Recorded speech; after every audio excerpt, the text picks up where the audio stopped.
అట్లా బయలుదేరి వెళ్ళిన తరువాత ఈ ధృతరాష్ట్రుడు మొదలైనటువంటి వారు గంగానదీ తీరంలో విడిది చేసి ఆ నదిలో స్నానం చేసి వచ్చినటువంటి బ్రాహ్మణుల చేత అగ్నులను ఆరాధింపచేస్తూ తగినటువంటి హోమం చేసి భోజనం చేసి విదురుడు సంజయుడు పరివేష్టించి ఉండగా ఆ ధృతరాష్ట్రాదులు విశ్రాంతిగా కూర్చున్నటువంటి సమయంలో అక్కడ దగ్గరలో శతయూపుడు అనబడేటటువంటి రాజర్షి ఆశ్రమాన్ని నిర్మించుకుని తపస్సు చేస్తున్నాడు.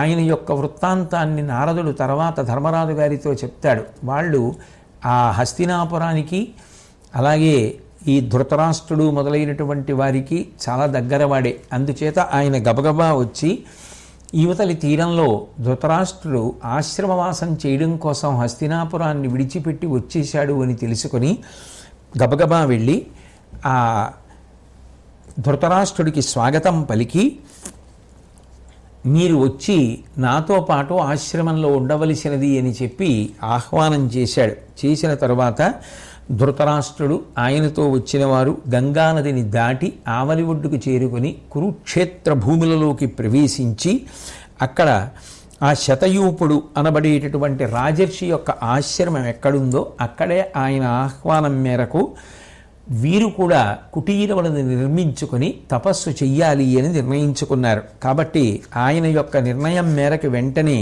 విదురుడు సంజయుడు ఆ కుటీరములను నిర్మింపచేశారు. అందులో కుంతి గాంధారి ధృతరాష్ట్రుడు గొప్ప తపస్సు చేస్తూ వస్తున్నారు. ఆ ధృతరాష్ట్రుల్లో ఎంత మార్పు వచ్చింది అంటే చేస్తున్నటువంటి తీవ్రమైనటువంటి తపస్సు వల్ల శరీరంలో మాంసం లేకుండా పోయి చర్మం ఎముకలకు అంటుకుపోయింది. అంత కృషించిపోయాడు ఆ రాజు. ఒకనాడు 10,000 ఏనుగుల బలం కలిగినటువంటి ఆ ధృతరాష్ట్రుడు అంత చిక్కి శల్యమైపోయి అంత ఘోరమైనటువంటి తపస్సుని ఆచరిస్తున్నాడు. అలా ఆచరిస్తున్నటువంటి రోజుల్లో కొంతకాలం అయిపోయిన తర్వాత హస్తినాపురంలో సహదేవుడికి ఒకసారి వెళ్ళి కుంతీదేవిని ధృతరాష్ట్రుణ్ణి గాంధారిని విదురుణ్ణి సంజయుణ్ణి చూసి రావాలి అని కోరిక కలిగింది. ఆ మాటే ధర్మరాజు గారితో అంటే ధర్మరాజు గారు కూడా సంతోషించి అదే అభిప్రాయంతో ఉన్నవాడు కనుక పాండవులు అంతఃపుర స్త్రీలు అందరూ కలిసి బయలుదేరి ఉచితమైనటువంటి వేషధారణతో రథాలలో బయలుదేరి కురుక్షేత్రమునందు వీళ్ళున్నారు అన్న విషయం తెలుసు కాబట్టి అక్కడికి వెళ్ళారు. వెళ్ళిన తర్వాత శతయూపుడి యొక్క ఆశ్రమ ప్రాంతానికి రాగానే మనోజ్ఞమైనటువంటి అరటి తోపులు కనపడ్డాయి. అక్కడ ఉన్నటువంటి జనులు ఇదే ధృతరాష్ట్రుడి యొక్క ఆశ్రమ ప్రాంగణం, ఈ కుటీరములలోనే ఉంటాడు అని చెప్పారు. వెంటనే రథం దిగి ముందు ధర్మరాజు గారు నడుస్తుండగా వెనక సోదరులు, ఆ వెనక అంతఃపుర పరివారము, రాణివాస స్త్రీలు అందరూ కూడా విడితే యమునా నదికి మార్గం చెప్తే ఆ మార్గంలో వెడుతున్నప్పుడు అప్పటికే స్నానానికి వెళ్ళినటువంటి ధృతరాష్ట్రుడు గాంధారి కుంతి మొదలైన వారు స్నానం చేసి ఆ కలశలలో నీరు పట్టుకుని వస్తున్నారు. వస్తుంటే పాండవులు గబగబా ఎదురెళ్ళి కుంతీదేవికి నమస్కరించి ఆ గాంధారి ధృతరాష్ట్రులకు నమస్కరించి ఆశీర్వచనాన్ని పొంది వాళ్ళు పరమ సంతోషాన్ని పొందగా ఆ చేతులలో ఉన్నటువంటి నీటి కలశలను అందుకొని పట్టుకుని వాళ్లతో కలిసి ఆశ్రమ ప్రాంగణానికి వచ్చారు. అందరూ కూర్చున్నారు. కూర్చున్న తర్వాత ఎంతో సంతోషిస్తుండగా ఆ చుట్టుపక్కల ఆశ్రమ ప్రాంగణాలలో ఉండేటటువంటి మునులందరూ వచ్చి కూర్చుని ఆ సంజయుణ్ణి విదురుణ్ణి అడిగారు, వీళ్ళందరూ ఎవరు, మాకు దయచేసి తెలియచేయవలసింది అని అడిగితే అప్పుడు సంజయుడు పేరు పేరున ఆ ధర్మరాజు గారిని, భీముణ్ణి, అర్జునుణ్ణి, నకులుణ్ణి, సహదేవుణ్ణి, ద్రౌపదీదేవిని, సుభద్రని, ఉలూపిని, అలాగే చిత్రాంగదని, మిగిలినటువంటి వారిని అందరినీ కూడా ఆయన పరిచయం చేసి చూపించాడు. ఆ మునులందరూ కూడా వాళ్ళందరినీ చూసి ఎంతో సంతోషించారు. ఆ ప్రశాంతంగా సంతోషంగా ఉన్న సమయంలో ఒక్క విదురుడు మాత్రం కనపట్టలేదే అని ఆలోచించినటువంటి ధర్మరాజు ధృతరాష్ట్రుణ్ణి అడిగాడు.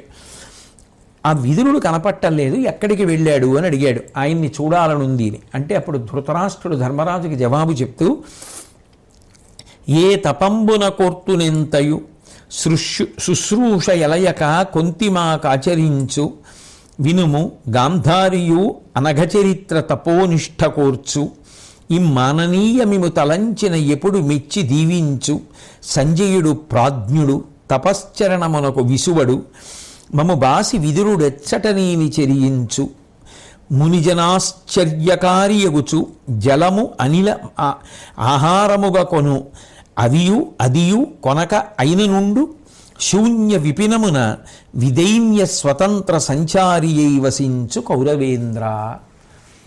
ఓ ధర్మరాజా, నేను తపస్సుకి ఎంత కష్టమైనా ఓర్చి నిలబడగలిగినటువంటి స్థితిని పొందాను. అట్లాగే మా సేవ విసుగు లేకుండా కుంతీదేవి చేస్తూ ఉంటుంది. గాంధారి చాలా ఓర్పుతో తపస్సు చేస్తూ ఉంటుంది. ఎప్పుడెప్పుడు మీరు జ్ఞాపకం వస్తే అప్పుడప్పుడు ఆశీపురస్సరంగా మీ గురించి ప్రస్తావన చేస్తూ ఉంటుంది.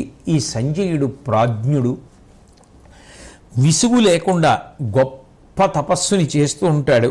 ఇక విదురుడు మా దగ్గర ఉండడు, యథేచ్ఛగా అరణ్యముల యందు తిరుగుతూ ఉంటాడు. ఆయన అన్నం కూడా తినడం మానేశాడు, కేవలం నీళ్లు గాలి మాత్రమే స్వీకరిస్తాడు. ఆయన యొక్క తీవ్ర స్వభావానికి, ఆయన యొక్క ఆశ్చర్యకరమైనటువంటి జీవన విధానానికి, అంటే ఒక యతి పురుషుడు ఎలా ఉంటాడో అట్లా ఉంటున్నాడు ఇప్పుడు. అటువంటి స్థితిని పొందినటువంటి ఆ విదురుడి యొక్క వైభవానికి ఇక్కడ ఉన్నటువంటి మునులు కూడా చాలా ఆశ్చర్యపోతూ ఉంటారు అని చెప్తుండగా ఎదురుగుండా విదురుడు కనపడ్డాడు.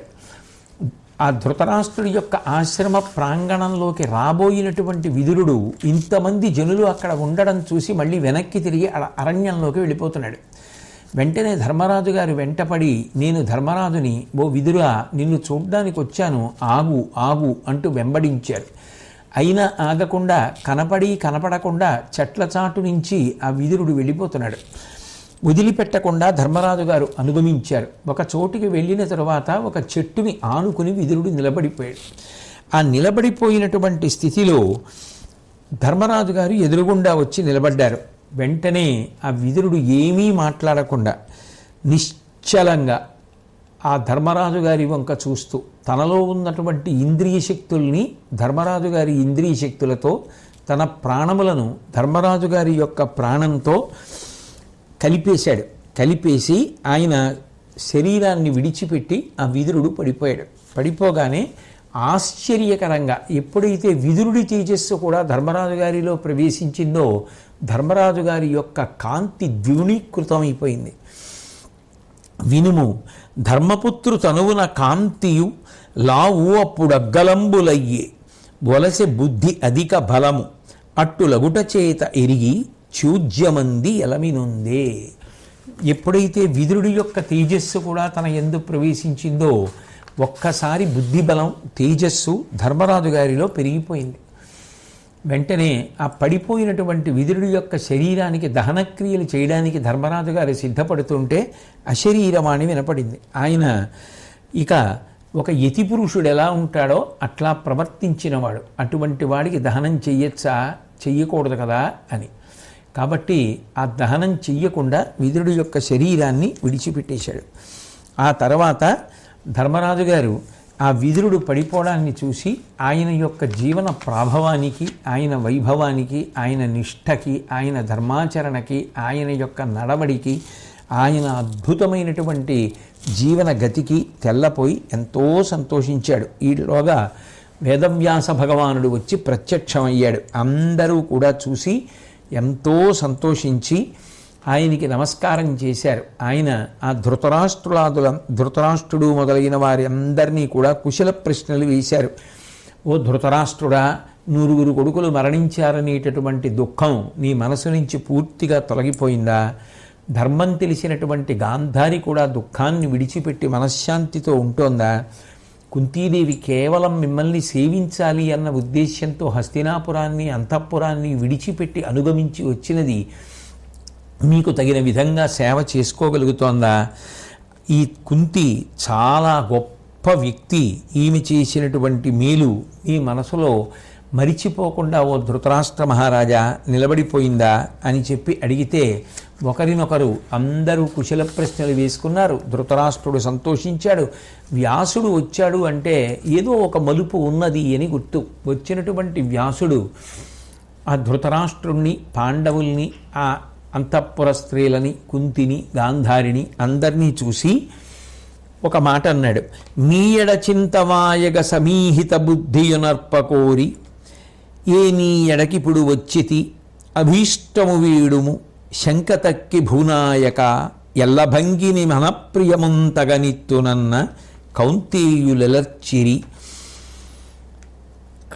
అవ్వసుమతీపతి మోదమునుందే ఎంతయున్. వ్యాసభగవానుడు అక్కడున్న వాళ్ళందరి వంక చూసి మీ మనసులో ఉండేటటువంటి చింతలన్నీ కూడా తొలగిపోవాలని, మీకు మనశ్శాంతి కలిగేటట్టుగా ఒక గొప్ప వరాన్ని ఇవ్వాలని, మీకు జ్ఞానం కలగచెయ్యాలని నేను ఇక్కడికి రావడం జరిగింది. కాబట్టి సందేహపడకుండా మీకు ఏ వరం కావాలో అడగండి, మీరు అడిగినటువంటి వరాన్ని నేను తప్పకుండా నెరవేరుస్తాను అని అనేటప్పటికీ పాండవులందరూ ఎంతో సంతోషించారు. ధృతరాష్ట్రుడు కూడా వ్యాస దర్శనానికి, వ్యాసుడి మాటకి, వ్యాసుడు చూపించిన ప్రేమకి ఎంతో సంతోషించాడు. ఏదో ఒకటి కోరుకొమ్మని అన్న కారణం చేత ధృతరాష్ట్రుడు వ్యాసుణ్ణి ఉద్దేశించి ఒక మాట అన్నాడు. ఆ కురుక్షేత్ర యుద్ధంలో ఎందరో పడిపోయారు. వద్దు వద్దంటున్న దుర్యోధనుడు ఆ ప్రబల యుద్ధం జరగడానికి ప్రధాన కారణమయ్యాడు. ఆ దుర్యోధనుడికి ఆ సహాయం చేయడం కోసం ఎందరో రాజులు యుద్ధం చేసి మడిసిపోయారు. అటువంటి రాజుల యొక్క భార్యలు, పిల్లలు అందరూ కూడా ఆ మహాపురుషులు వెళ్ళిపోయిన తరువాత దీనావస్థను పొంది ఉన్నారు. అటువంటి వాళ్ళకి, ఆ యుద్ధంలో మరణించిన వారికి, ఆ రాజులకు ఎటువంటి లోకాలు సిద్ధించాయి? అసలు ఈ కౌరవ వీరులందరూ కూడా మరణించిన తర్వాత ఏమైపోయారు? వీరి యొక్క ఆత్మలన్నీ ఎక్కడికి వెళ్ళిపోయాయి? అది తెలియకపోవడం చేత అది ఎప్పుడు జ్ఞాపకానికి వచ్చినా నాకు దుఃఖంగా ఉంటుంది. అంటే ఇంకా ధృతరాష్ట్రుడిలో కొంత దుఃఖం మిగిలిపోయింది మనసులో. ఓ ఉత్తమమైనటువంటి జ్ఞానము కలిగిన వేదవ్యాస మహర్షి, నా బాధను పోగొట్టవలసింది అని అంటే గాంధారి మాట్లాడుతూ ఉంది. ఆ కళ్ళకి బట్ట అడ్డంగా కట్టుకుంది కదూ, ఆ బట్టతోటే వ్యాసుణ్ణి చూసి నమస్కరించి ఆమె అంది, మీరు తలుచుకుంటే ఏదైనా చెయ్యగలిగినటువంటి సమర్థులు కదా వేదవ్యాస భగవానుడా. ఈ ధృతరాష్ట్రుడికి తన పుత్రులందరూ, బంధువులందరూ ఏమైపోయారు అనేటటువంటి పెద్ద ఆక్రోశం మనసులో ఉంది. మీరు తలుచుకుంటే ఏదైనా చెయ్యగలరు. కాబట్టి ఈ కుంతీదేవి యొక్క బంధువులు కానీ, ఆమె యొక్క కుటుంబానికి చెందినటువంటి వారు కానీ, ద్రౌపదీదేవి, సుభద్ర, కౌరవుల భార్యలు 100 మంది, భూరిశ్రవుడి భార్య, సోమదత్తుడి భార్య, బాహ్లికుడి భార్య యుద్ధంలో మరణించిన తమ తమ బంధువులను చూడాలని కోరుకుంటున్నారు. కుంతీదేవికి పాండవుల వైపు యుద్ధం చేసి మరణించిన వారు చాలామంది ఉన్నారు కదా. ప్రత్యేకించి కుంతీదేవి మనసులో ఆమె కుటుంబ సభ్యుడు చాలా చాలా ఆమెకు ప్రీతిపాత్రుడు కర్ణుడు. ఆ కర్ణుడిని చూడాలని ఆవిడ మనసులో ఉంటుంది. కాబట్టి అట్లాగే సుభద్రకి అభిమన్యుణ్ణి చూడాలని ఉంటుంది, ఉత్తరకి అభిమన్యుణ్ణి చూడాలని ఉంటుంది, ధృతరాష్ట్రుడికి దుర్యోధనాదుల్ని చూడాలని ఉంటుంది, అట్లాగే ఆ వంశ పెద్దలు బాహ్లికుడు, సోమదత్తుడు వీళ్ళందరినీ చూడాలని ఉంటుంది. కాబట్టి మీరు చెయ్యలేనిది లేదు, దయచేసి ఒక్కసారి వారందరి యొక్క దర్శనాన్ని మాకు ఏర్పాటు చేయవలసింది అని చెప్పి అడిగింది. ఎవరిని? వాళ్ళందరూ యుద్ధంలో మరణించారు. మరణించి అప్పటికి దాదాపుగా 15 సంవత్సరాలు దాటిపోయింది. ఆ చనిపోయిన వాళ్ళందరినీ కూడా ఇప్పుడు చూపించమని అడిగింది గాంధారి. ఈ దేశంలో తపశ్శక్తి కలిగినటువంటి మహానుభావులకు అసాధ్యములైన విషయములు లేవు.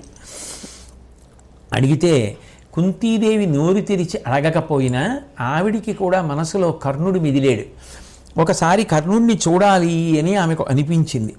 అటువంటి సమయంలో, ఓ పవిత్రమైనటువంటి నడవడి కలిగిన దానా కుంతి, నీ మనసులో ఏ కోరికుందమ్మా, తీర్చి తప్పకుండా నేను నిన్ను సంతోష పెడతాను అని చెప్పి వేదవ్యాస భగవానుడు అనడం. తర్వాత కుంతీదేవి మళ్ళీ వ్యాసుడితో కర్ణ జననానికి సంబంధించినటువంటి వృత్తాంతాన్నంతటినీ చెప్పి ఒక్కసారి ఆ కర్ణుణ్ణి చూడాలని ఉంది అన్న మాటని వ్యక్తం చేస్తే, వాళ్ళందరి కోరిక తీర్చడం కోసమని, గాంధారి యొక్క కోరిక తీర్చడం కోసమని తప్పకుండా నేను మీకు ఆ కురుక్షేత్రంలో మృతులైన వారందరినీ కూడా మళ్ళీ సశరీరంగా చూపిస్తాను అని వేదవ్యాస భగవానుడు చెప్పి, వాళ్ళందరూ కూడా మీకు కనపడతారు. మీరు రేపు ఉదయం నాతో పాటుగా గంగానదీ తీరానికి రండి. వాళ్ళందరూ కూడా వివిధ దేవతల యొక్క అంశలలో వచ్చినవారు. ఆ అంశలలో వచ్చిన వారు ఇప్పుడు దివ్య శరీరములను పొంది వెళ్ళిపోయారు. వాళ్ళు మళ్ళీ పూర్వం ఏ శరీరాలతో ఉండేవారో ఆ శరీరాలతో వస్తే మీకు చూడాలని కోరిక. అది అసలు సాధ్యమైన, అది అలా ఎక్కడైనా జరుగుతుందా సృష్టిలో? కానీ ఈ దేశంలో తపస్సుకున్న గొప్పతనం అటువంటిది. వ్యాసుడు తలుచుకుంటే అది చెయ్యగలడు. కాబట్టి ధృతరాష్ట్రుడు గంధర్వరాజు యొక్క అంశంలో వచ్చాడు. అట్లాగే పాండురాజు మరుత్తుల అంశలో వచ్చాడు. యమధర్మరాజు గారే ధర్మరాజు గారు. వాయుదేవుని యొక్క అంశ భీముడు. నరుడు అని పేరు కలిగినటువంటి ముని యొక్క రూపమే అర్జునుడు. నారాయణుడు కృష్ణుడు. అశ్వినీ దేవతలు నకుల సహదేవులుగా వచ్చారు. ద్వాపరం శకునిగా వచ్చింది. కలిపురుషుడు దుర్యోధనుడుగా వచ్చాడు. రాక్షసులందరూ దుర్యోధనుడి యొక్క సోదరులైనటువంటి దుశ్శాసనాదులుగా వచ్చారు. అగ్నిదేవుడే దృష్టజుమ్నుడిగా వచ్చాడు. అట్లాగే వాయువు యొక్క అంశతోటే శిఖండి పుట్టాడు. దేవతల యొక్క గురువైనటువంటి బృహస్పతియే ద్రోణాచార్యుడిగా వచ్చాడు. అష్టవసువులలో ఒకడైనటువంటి వసువు ఆ గంగాదేవి కుమారుడైనటువంటి భీష్మాచార్యుడిగా వచ్చాడు. రుద్రాంశ సంభవుడుగా అశ్వత్థామ వచ్చాడు. ఇప్పుడు మీ అందరికీ కూడా మీరు కోరినట్లుగా వారిని చూపిస్తాను, నాతో పాటు గంగానదికి రండి అని చెప్పి ఆ గంగానదికి తీసుకెళ్ళాడు. వీళ్ళందరూ ఎంతో సంతోషంగా వెళ్ళారు. వెళ్ళిన తరువాత ఆ రోజు ఉదయం దర్శనం అవుతుంది అనుకుంటే గంగ దగ్గరికి వెళ్ళిన తర్వాత వ్యాసుడు అన్నాడు, ఈనాడు కాదు రేపు చూపిస్తానన్నాడు. ఆయన చేష్టితములు విచిత్రములుగా ఉంటాయి. ఎవరికి అందుతుంది ఆయన యొక్క నడవడి? వాళ్ళందరూ అతి కష్టం మీద పగలు రాత్రి గడిపారు.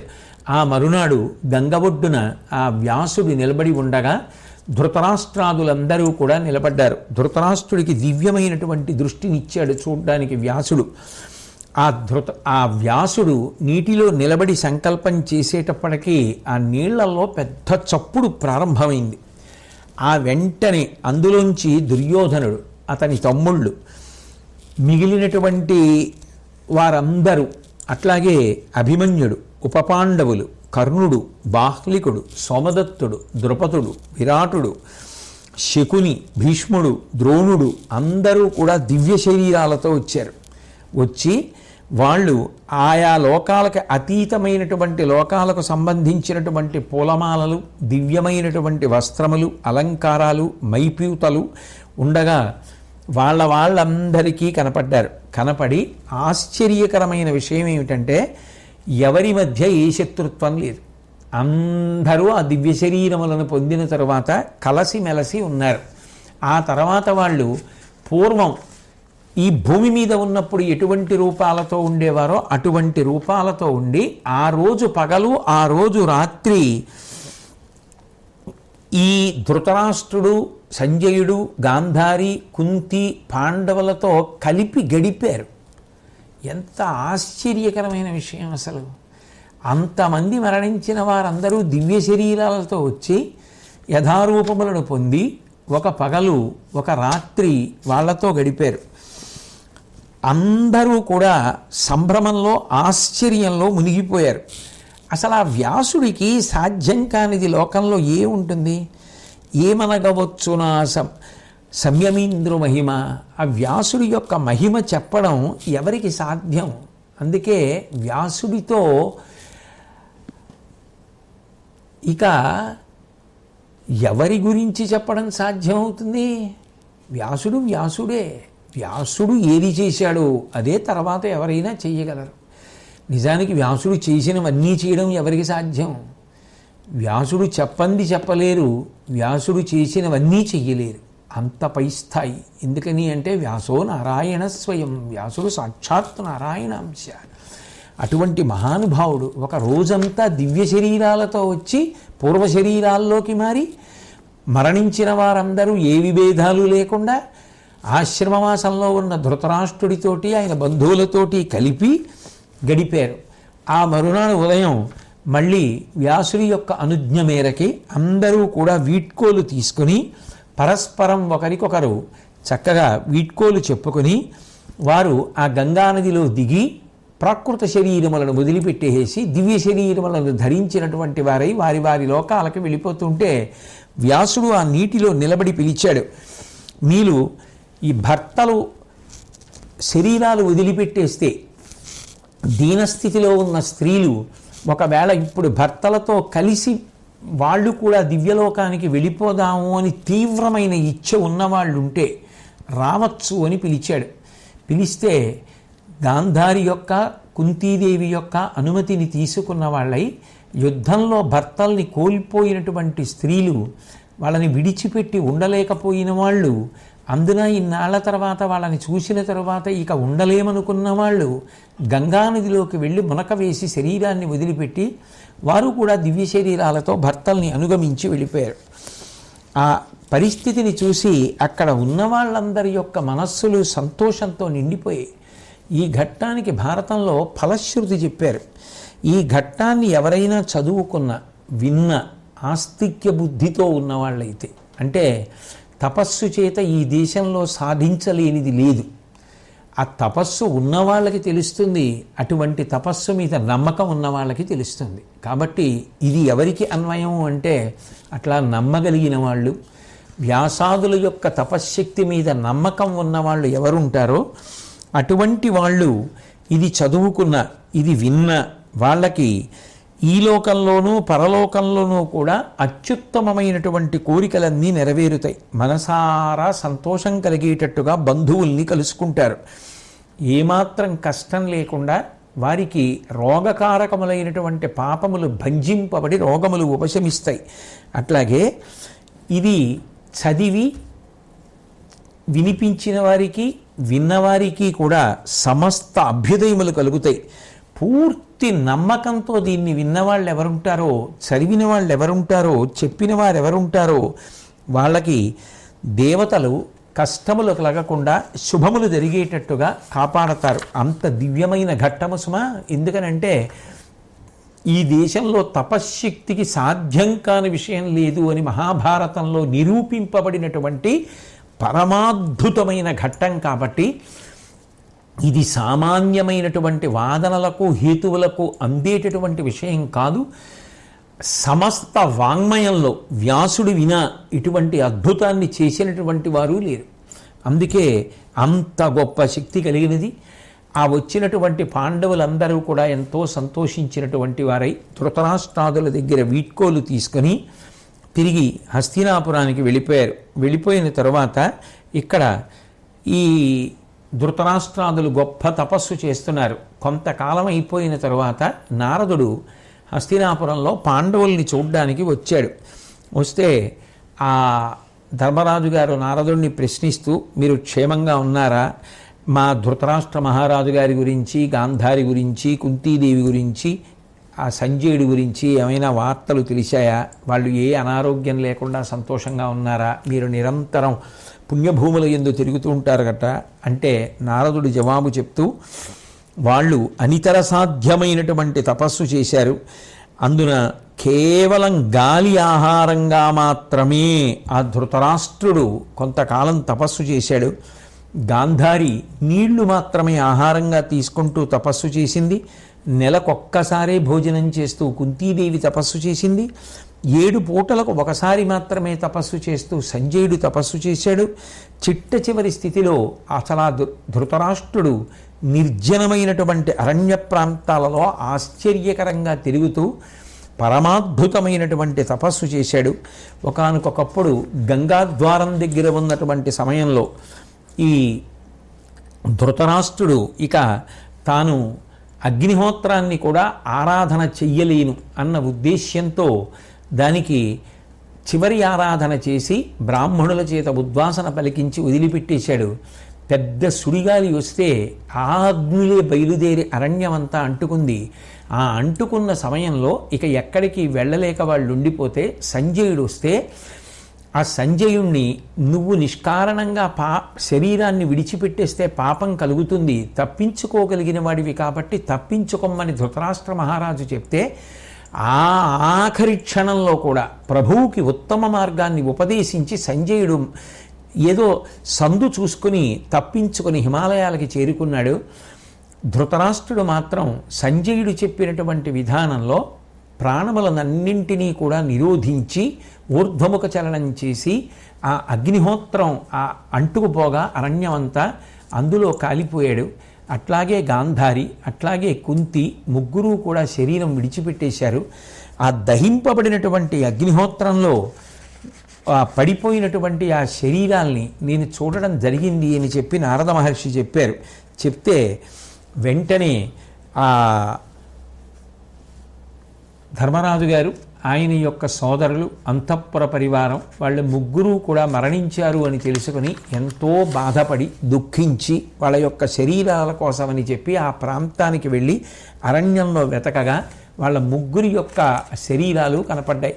అస్థికలు తీసుకొచ్చి గంగానదిలో కలిపి దహన సంస్కారము, ఇతర అంత్యేష్టి సంస్కారం గురించి ప్రస్తావిస్తే ధృతరాష్ట్రుడి యొక్క అగ్నిహోత్రం విజృంభించిన కారణం చేతనే దావానలంలో పుట్టి అందులో ధృతరాష్ట్రాదులు మరణించారు కాబట్టి ఇక ఏ విధమైనటువంటి ఇతర విషయాలు అన్వయం కావని చెప్పి నారదుడు చెప్పినటువంటి కారణం చేత గొప్ప గొప్ప దానాలు మొదలైనటువంటి కార్యక్రమాలు చేసి వారికి సంబంధించినటువంటి ఉత్తర క్రియలన్నిటినీ కూడా ధర్మరాజు గారు ఎంత మాత్రము ఉపేక్ష లేకుండా చేసి వాళ్ళకి అందవలసినటువంటి ఉత్తమగతులు అందడం కోసమని తిలోదకాలని విడిచిపెట్టి చేయవలసినటువంటి ఉత్తమ క్రియలన్నింటినీ కూడా నిర్వర్తించాడు.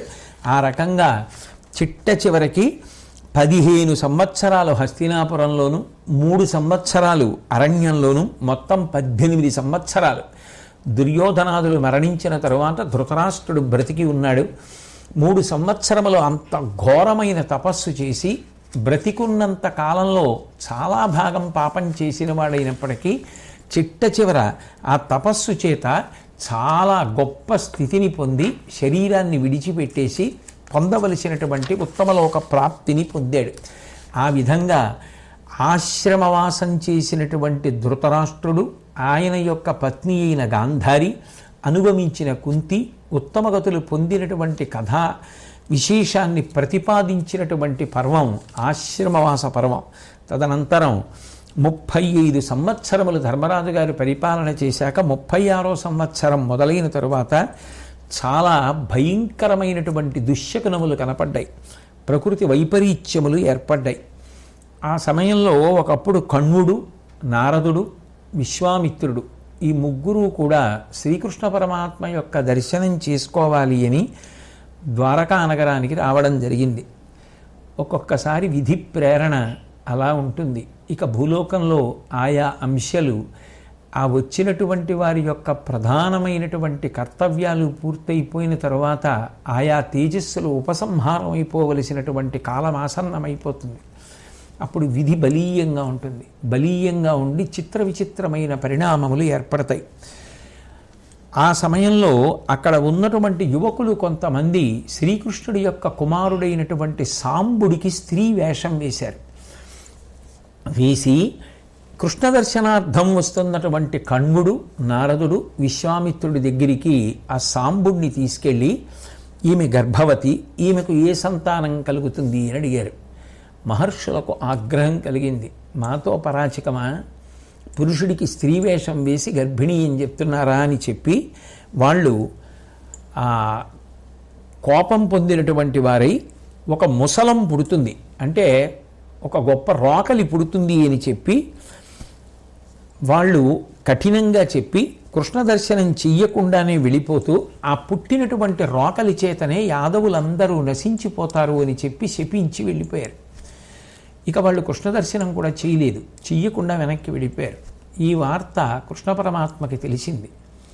ఓ విధి బలీయం. ఇక భూమి మీదకి వచ్చినటువంటి ఆయా దేవతల యొక్క అంశల కర్తవ్యాలు పూర్తయిపోయి ధర్మ సంస్థాపనమైపోయింది కాబట్టి అవన్నీ ఉపసంహారం అయిపోతాయి అని తెలుసున్నవాడే కాబట్టి పరిపూర్ణావతారం మహానుభావుడు పరబ్రహ్మమైనటువంటి కృష్ణ పరమాత్మకి తెలియని విషయం ఏముంటుంది. కాబట్టి ఆయన మిన్నకున్నాడు.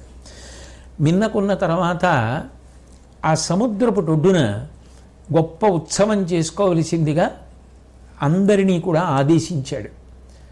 మహర్షులు ఏ విధంగా శపించారో అలాగే సాంబుడికి ఒక రోకలి పుట్టింది. ఆయన గర్భంలోంచి ఒక రోకలు వచ్చింది. అది వసుదేవుడికి చెప్పారు. చెప్తే అది ప్రమాదకర పరిణామాలకు దారితీస్తుందేమో అన్న అనుమానంతో వసుదేవుడు దాన్ని అరగదీసి సముద్రంలో కలిపేయండి అన్నాడు. దాన్ని అరగదీసి తీసుకెళ్ళి సముద్రంలో కలిపేశాడు. కలిపేస్తే అందులోంచి రెల్లు దుబ్బులు పుట్టాయి. సరే, ఈలోగా సముద్రపుటొడ్డున ఉత్సవం చేసుకోవడానికి బయలుదేరుతుంటే రాత్రికి రాత్రి రాక్షసులు వచ్చి వారికి సంబంధించినటువంటి ఐశ్వర్యాన్నంతటినీ దోచుకున్నారు. కృష్ణ పరమాత్మ యొక్క శంఖచక్రాలు, గరుడధ్వజం, దివ్యమైనటువంటి రథం అన్నీ ఆకాశంలోకి వెళ్ళిపోయాయి. సముద్రపు టొడ్డున జరుగుతున్నటువంటి ఉత్సవానికి కృష్ణ పరమాత్మ చిన్న రథం ఎక్కి బయలుదేరారు. బలరాముడు కాలినడకన వచ్చాడు. అక్కడికి వెళ్ళిన తరువాత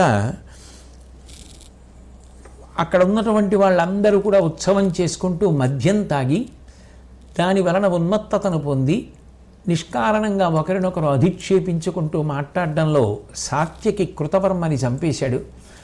చంపేసిన తర్వాత ఒండరులు ఒకరి మీద ఒకరు పడి పెద్ద కలహం జరిగింది. ఆ యుద్ధంలో అందరూ కూడా శరీరాల్ని విడిచిపెట్టేశారు. ఆ పడిపోయినప్పుడు దారుకుడు, భబ్రుడు అనబడేటటువంటి ఇద్దరు మాత్రం తప్పించుకుని కృష్ణ పరమాత్మ దగ్గరికి వచ్చారు. వెంటనే కృష్ణ పరమాత్మ దారుకుడిని రథం తీసుకుని హస్తినాపురానికి వెళ్ళి అర్జునుడితోటి యాదవులందరూ కూడా మరణించారని, వెంటనే అర్జునుడిని బయలుదేరి రమ్మనమని, వాసుదేవుణ్ణి కలుసుకోమనవలసిందిగా కృష్ణ పరమాత్మ సందేశం చెప్పారు అని చెప్పు అని పంపించారు. ఈ భబ్రుడు అంతఃపుర పరివారాన్ని తీసుకుని స్త్రీలని మొదలైనటువంటి వారిని తీసుకుని వెడుతుంటే అక్కడ ఉన్నటువంటి కొంతమంది ఆ భబ్రుణ్ణి సంహరించారు. ఈలోగా శ్రీకృష్ణ పరమాత్మ వసుదేవుడికి దగ్గరికి వెళ్ళి జరగబోయేటటువంటి తీవ్రమైనటువంటి పరిణామములను గురించి చెప్పి, అర్జునుడు వస్తాడు, అందరికీ కూడా ఉత్తరక్రియలను ఆయనే చేస్తాడు అని చెప్పి అరణ్యానికి వచ్చారు. ఈలోగా బలరాముడు ఒక చెట్టు కింద కూర్చుని ఊర్ధ్వముఖ చలనం చేసి ప్రాణములను నిగ్రహించి సర్పాకృతిలో ఆదిశేషుడై అనంతమునందు లయమైపోయాడు. విష్ణువు యందు ఐక్యమైపోయాడు. శ్రీకృష్ణ పరమాత్మ గాంధారి ఇచ్చిన శాపాన్ని, దుర్వాసో మహర్షి ఇచ్చినటువంటి శాపాన్ని మనసులో స్మరించి, ఆమె అంది కదా ఆ గాంధారి, నా వారందరూ ఎలా మరణించారో అలా నీవారు కూడా మరణిస్తారని, అందుకని శాపములన్నీ అన్వయమయ్యాయి అని జ్ఞాపకం చేసుకుని భూమి మీద పడుకున్నటువంటి వారై కాలు మీద కాలు వేసుకొని ఉండగా ఒక వ్యక్తి ఆ అరణ్యంలో వేటాడేటటువంటి వాడు చూసి అది ఏదో జింక అనుకుని బాణం వేస్తే ఆ బాణం వచ్చే పాదానికి తగలగా కృష్ణ పరమాత్మ కూడా అవతార పరిసమాప్తి చేయడానికి సిద్ధపడుతుంటే ఆ బాణం వేసిన వ్యక్తి వచ్చి దుఃఖిస్తే, నేను వచ్చినటువంటి అవతార ప్రయోజనం పూర్తయిపోయింది, నువ్వు ఇవ్వబడినటువంటి శాపముల చేత నిమిత్తమయ్యావంతే, నువ్వు దుఃఖించవలసిన అవసరం లేదని కృష్ణ పరమాత్మ అవతారాన్ని పరిసమాప్తం చేసేసి పరబ్రహ్మమునందు ఐక్యమై ఆయన శ్రీమన్నారాయణుడిగా తనదైనటువంటి నిజస్థితిలోకి వెళ్ళిపోయారు. ఆ తర్వాత అర్జునుడు గబగబా బయలుదేరి వచ్చి వసుదేవుణ్ణి కలుసుకున్నాడు. వసుదేవుడు కృష్ణ పరమాత్మ చెప్పిన విషయాలు చెప్పారు. ఆ తర్వాత వసుదేవుడు కూడా శరీరం వదిలిపెట్టేశాడు. ఆ వసుదేవుడికి కూడా ఉత్తర క్రియలు జరిపించారు. మిగిలినటువంటి వారిని అందరినీ కూడా ఆ మరునాడు ఉదయం ద్వారక అంతా సముద్రంలో కలిసిపోతుంది అని తెలుసుకున్నటువంటి అర్జునుడు తొందరగా ఖాళీ చేసి ఇంద్రప్రస్థానికి వెళ్ళిపోదామని ఏర్పాట్లు చేస్తూ కృష్ణుణ్ణి కలుసుకోవడానికని బహుశా తపస్సు చేస్తున్నాడని అరణ్యంలోకి వెడితే ఆ బలరాముడి యొక్క శరీరాన్ని, కృష్ణ పరమాత్మ శరీరాన్ని చూసి ఇంకా అర్జునుడు ఎంత ఖేదపడతాడో నోటితో చెప్పడం ఎవరికి సాధ్యం. వాళ్ళిద్దరి యొక్క ప్రేమ ఎంత గొప్పది. స్పృహ తప్పిపోయిన వాడైపోయి చిట్ట చివరికి బలరాముడికి కృష్ణ పరమాత్మకి కూడా ఉత్తర క్రియలు జరిపించేసి దహనాది సంస్కారములు పూర్తి చేసిన వాడై అంతఃపుర స్త్రీలను అందరినీ తీసుకొని ద్వారక దాటి వెళ్ళిపోతుంటే ఆ మరునాడు ఆ సముద్రం పొంగి ద్వారకని తలలో కలిపేసుకుంది. ఆశ్చర్యం ఏమిటంటే కృష్ణ పరమాత్మ అవతార పరిసమాప్తం అయిపోతే అరణ్యాలలో తిరిగేటటువంటి వారి చేతిలో అర్జునుడు ఓడిపోయాడు. ఆయనకి అస్త్రములు స్ఫురించలేదు, బాణములు వెయ్యలేకపోయాడు. వాళ్ళు అందరినీ దోచుకొని వెళ్ళిపోయారు. మిగిలినటువంటి అంతఃపుర స్త్రీలు మొదలైనటువంటి వారి కొంతమందితో అర్జునుడు ఇంద్రప్రస్థాన్ని చేరుకున్నాడు.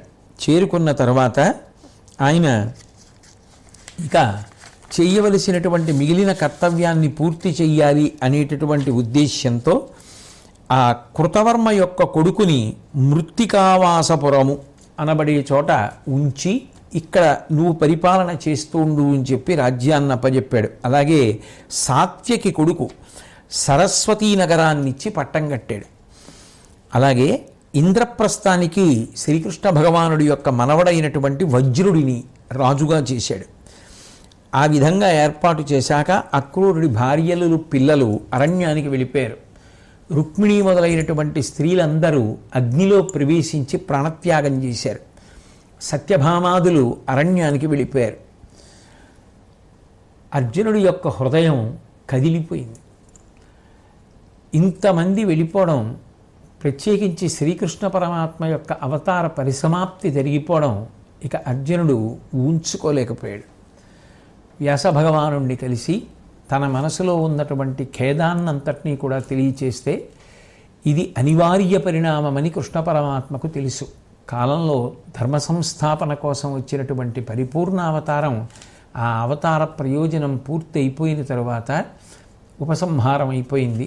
అందుకే ఆయన జరిగినటువంటి ఈ క్షయాన్నంతటినీ కూడా ఆపకుండా అట్లాగే జరగడానికి అనుమతించాడు అని చెప్తే, వ్యాసుడి వంక తమ తదుపరి కర్తవ్యం ఏమిటి అన్నట్లుగా చూసినటువంటి అర్జునుడిని ఉద్దేశించి వ్యాసుడు, పాండవులైనటువంటి మీరు పెద్దలందరూ ప్రశంసించేటటువంటి రీతిలో ఈ షడ్వికారములతో కూడుకున్నటువంటి దేహములను విడిచిపెట్టేసి మీరు కూడా ఉత్తమగతులకు వెళ్ళడం మంచిది అని చెప్పడం జరిగింది. జరిగిన తరువాత అర్జునుడు దాన్ని దృష్టిలో పెట్టుకుని ధర్మరాజు గారి దగ్గరికి వెళ్ళి ఆ మాటయే చెప్పడానికి సిద్ధపడుతున్నాడు. ఆ విధంగా మహాభారతంలో ఆశ్రమవాస పర్వంలో ధృతరాష్ట్రుడు, గాంధారి, కుంతి, విదురుడు వీళ్ళేమో శరీరాలు వదిలిపెట్టేసి తమ తమ అంశాలలోకి వెళ్ళిపోయారు. సంజయుడు హిమవత్ పర్వతానికి వెళ్ళిపోయాడు. శ్రీకృష్ణ పరమాత్మ, బలరాముడు అవతార పరిసమాప్తి చేశారు. అక్కడ ఉన్నటువంటి ఆ వంశముల వారందరూ కూడా మహర్షుల యొక్క శాపం కారణంగా పుట్టినటువంటి రెల్లుదుబ్బులతో ఒకరినొకరు కొట్టుకుంటే అవన్నీ కూడా రోకళ్ళై ఆ దెబ్బలకి వాళ్ళందరూ శరీరాలు వదిలిపెట్టేస్తే కులక్షయమైపోయింది. ఇక అర్జునుడు తీవ్రమైనటువంటి ఖేదాన్ని పొందాడు. మిగిలినటువంటి వారసులకి 3 నగరములు ఇచ్చి రాజ్య పరిపాలన చెయ్యమని పట్టాభిషేకం చేసి వ్యాసదర్శనాన్ని పొంది తన భవిష్యత్ కార్యక్రమాన్ని గురించి తెలుసుకున్నటువంటి వాడై ఇక తాను చెయ్యవలసినటువంటి పని మీద కృతనిశ్చయాన్ని పొంది ఉన్నాడు. కాబట్టి ఏ అంశాలు ధర్మ సంస్థాపన కోసం వచ్చాయో ఆయా అంశాలు వాటి యథాస్థితిని పొందడం ప్రారంభమైనటువంటి ఘట్టములు. అటువంటి కృష్ణ పరమాత్మ మహానుభావుడు ధర్మ సంస్థాపన కోసమని అవతారం స్వీకరించినటువంటి పరిపూర్ణ అవతారం. ఆయన ఈ లోకానికి చెయ్యగలిగినటువంటి పరమాద్భుతమైనటువంటి మేలు ధర్మాన్ని నిలబెట్టడమే. అది నిలబెట్టడంలో కృతకృత్యుడయ్యాడు. బాలకృష్ణుడిగా ఎన్నో అద్భుతమైనటువంటి లీలలు ప్రదర్శించాడు. పెద్దవాడైన తరువాత అనితర సాధ్యమైనటువంటి కార్యాన్ని నిర్వర్తించాడు. దేశకాలాలతో సంబంధం లేకుండా ఎప్పటికీ అందరికీ పనికొచ్చేటటువంటి భగవద్గీతని జగదాచార్యుడై అందించాడు. అటువంటి కృష్ణ పరమాత్మ యొక్క అవతారము ఉపసంహారము చేయబడినప్పటికీ కూడా ఆ కృష్ణ భగవానుడు తేజోరూపంగా ఎప్పుడూ అందరికీ అనుగ్రహాన్ని ఇస్తూనే ఉంటాడు. ఆ కృష్ణనామము యొక్క స్మరణము, కృష్ణ భజనము, కృష్ణ రూప ధ్యానము, కృష్ణ దర్శనము, భగవద్గీత పఠనము, కృష్ణ కథ, ఆ కృష్ణ లీలలను మనసులో భావన చెయ్యడము, ఇవన్నీ కూడా ఇహమునకు పరమునకు కూడా కావలసినటువంటి సమస్త విభూతులను అనుగ్రహిస్తాయి. అంతటి పరమోత్కృష్టమైనటువంటి ఆ శ్రీకృష్ణ పరమాత్మ యొక్క అవతార వైభవాన్ని వేరొక్కసారి మనసులో స్మరిస్తూ ఆయన పాదార విందములకు శిరసు తాటించి నమస్కరిస్తూ సెలవు తీసుకుంటూ మళ్ళీ రేపు సాయంకాలం నా చేత శ్రీకృష్ణ పరమాత్మ ఏది పలికిస్తే అది పలకగలవాడును అని తెలియచేసుకుంటూ స్వస్తి.